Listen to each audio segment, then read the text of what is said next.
সকাল বন্ধুরা, welcome back to my channel. তোমার সবাই কেমন আছো? আশা করি ভালো আছো। আর আমি ভীষণ ভালো আছি। তোমাদের এই ছোট্ট পরিবারের সবাইকে স্বাগত, ভালোবাসা। তো যাই হোক, আজকে দেখো আমি এখান থেকে কত সুন্দর ফুল ফুটেছে গাছে। আমি এখান থেকে ফুল তুলে নিয়েছি। নেওয়ার পরে তারপর দেখি ঘরে না এই কলাগুলো পেয়ে গেছে। তো তারপর যাই অনেকদিন মানে এগুলো আমাদের গাছেরই কলা, ঘরে ছিল। তারপর দেখি এগুলো একটু বেশি নরম হয়ে গেছে, কিছুটা একটু শক্ত টাইপের আছে। তো বেশি যেগুলো নরম হয়ে গেছে সেগুলো দিয়ে বড়া ভাজিয়ে দেবো। মামা একটু বড়া ভেজে দিলে খেয়ে নেবে। তো তারপর যাই হোক, আমি এখান থেকে দেখো আমি কলাগুলো এখান থেকে কষে করবো। আর এখানে ময়দা আছে, চালের গুঁড়ি আছে, সুজি আছে। তো তারপর যাই হোক আমি এখানে মাখিয়ে নিয়েছি। দেখো মাখানোর পরে কেমন একটু যেন দেখা যাচ্ছে বলো। আর যেগুলো একটু বেশি শক্ত সেগুলো রেখে দিয়েছি, ওগুলো এমনি খেতে পারবে। আর ওগুলো বেশি নরম হয়ে গেছিলো। তো তারপরে আমি এখান থেকে ভেজে নেবো। ভেজে নেওয়ার পর আজকে আমি এক জায়গায় বেরোবো, সেখানে একটু তারা আছে, তারা এগুলো রান্না করে আবার এগুলো ভেজে রান্না করে তারপরে আমি বেরোবো। আর তারপর দেখো আমার এখানে বড়া ভাজা হয়ে গেছে, এগুলো ভেজেছি। তো তারপরে দেখো এখানে পুঁটি মাছ আছে, এগুলো রান্না করব। আর এখানে আছে রুই মাছ, এই পুঁটি মাছ রুই মাছ দুটোই রান্না করব। এখানে আছে আর কড়াইতে আছে ভাজছি। তো যাই হোক, এগুলো রান্না করে আমি যাবো একটু কৃষ্ণনগরে, আমার একটুখানি কাজ আছে, তো সেখানে যাব। আর আমি যেখান থেকে ভয় জবারটা দিচ্ছি সেখানে প্রচণ্ড আওয়াজ। তো যাই হোক, তোমরা একটুখানি মানিয়ে নিও। দেখতেই তো পেলে রান্নাবান্নার সব কাজ কমপ্লিট করে চলে এসেছি আমি আরংঘাটায় এসে দেখি যে রানাঘাটে ট্রেন চলে গেছে। তো যাই হোক, রানাঘাটে যখন ট্রেন চলে গেছে তারপরে ভাবলাম যে হলো বীরনগর চলে যায়, বীরনগর থেকে তারপরে ট্রেনে করে চলে যাবো কৃষ্ণনগর। তো তারপরে দেখি এদিকে ট্রেন ঢুকে গেছে। ট্রেন ঢুকে যাওয়ার পরে এদিকে তো অটো আসতে পারছে না, এখানে দাঁড়িয়ে আছি। আর ওই দেখো রাহুলের সঙ্গে দেখা হয়েছিল, রাহুলের সঙ্গে দেখা হওয়ার পরে কথা বলেছি, তোমাদের সঙ্গে কোনো ভিডিও ক্লিপ নিতে পারিনি। অর্থাৎ তারপরে যাই হোক ট্রেন ঢুকে গেছে, অটো ঢুকে গেছে, ট্রেন ঢুকে বলছে বারবার করে, মাথা খারাপ হয়ে গেছে, ট্রেনে বসে আছে তো। তো তারপরে যাই হোক অটো করে চলে এসেছি বীরনগরে। বীরনগরতে আসার পরে আমি টিকিট কাউন্টারে গিয়ে শুনলাম। তো শোনার পরে বলছে কি যে এইখানে এরপরে গ্যালোপিন আছে, একটু আগে ট্রেন বেরিয়ে গেছে, এরপরে গ্যালোপিন আছে, এখানে দাঁড়াবে না। তো তারপরে আমি কি করবো, তারপরে চলে আসলাম আবার বাস স্ট্যান্ডে। বাস স্ট্যান্ডে আসার পরে এখানে দাঁড়িয়ে আছি বাসের জন্য। বাসে করে যাবো, আমি যাবো কৃষ্ণনগরে। বাসে করে গেলে অনেকটা টাইম লাগবে। তো যাই হোক, কিছু করার নেই, বাসে করে যেতে হবে, যেহেতু ট্রেন পরে প্রচুর টাইম দেরিতে।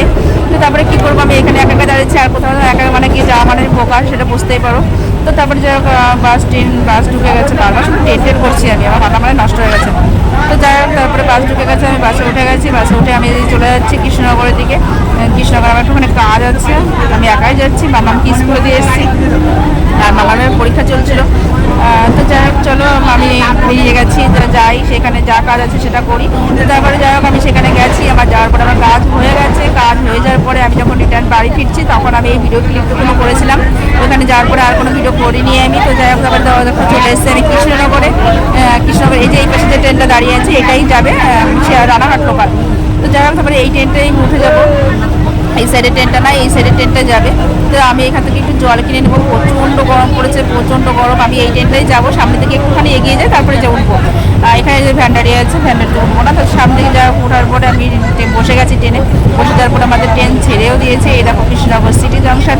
তো যা চলে যাচ্ছি, টাটা বাই বাই কৃষ্ণনগর। তো বাই বাই করতে করতে চলে রানাঘাটে আসার পরে না দেখি রানাঘাট থেকে গেদে লোকাল ট্রেন নেই। কী যে একটা সমস্যায় পড়েছিলাম আজকে আমি, মানে চারিদিক থেকে শুধু সমস্যা। তো যাই হোক দেখো, ট্রেনের মধ্যে বসে কিন্তু ঘেমে গেছে। এখনও কিন্তু আমি রানাঘাটে যাইনি। এটা কিন্তু মানে কৃষ্ণনগর ছাড়ার পরে প্রচণ্ড গরম, ঘেমে একদম স্নান হয়ে যাচ্ছি আমি। তো তারপরে দেখি রানাঘাটে এসে যখন দেখি ট্রেন নেই গেদে লোকাল, তো তারপরে বাড়িতে ফোন করার পরে বললো যে বাসে করে চলে আসো।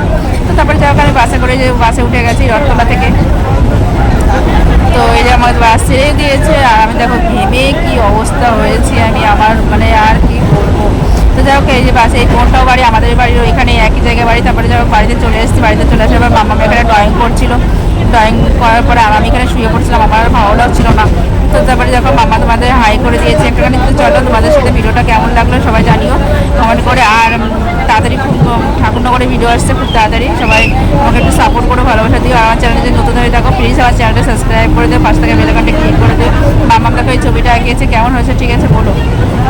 ও এখনও শিখছে, ভালো এখনও পারে না, তবুও যতটা পারে খুবই ভালোই করছে।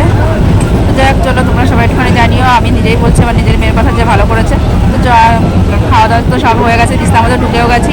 আর দেখো আমি এখানে শুয়েও পড়েছি, এখানে আমি পাশেই বসে আছি, আমি শুয়ে আছি আর ও আমার পাশেই আছে।